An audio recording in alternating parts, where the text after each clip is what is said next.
Hi guys! Today we are learning how to fix Google Maps orientation issues. After unlocking your phone, open the Settings app. This is where all location and system controls are managed.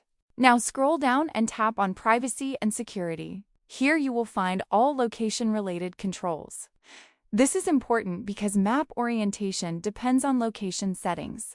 Now tap on Location Services. Make sure location is turned on. Without proper location access, Google Maps cannot work correctly. Now scroll down and find Google Maps. Tap on it to open its permissions. This is where we fix the orientation and tracking issue. Now select Allow while using the app.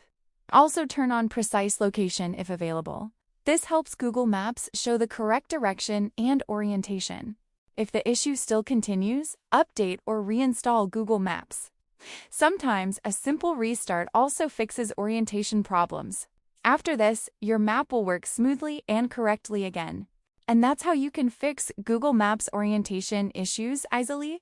Now, your map will show correct direction and proper movement tracking.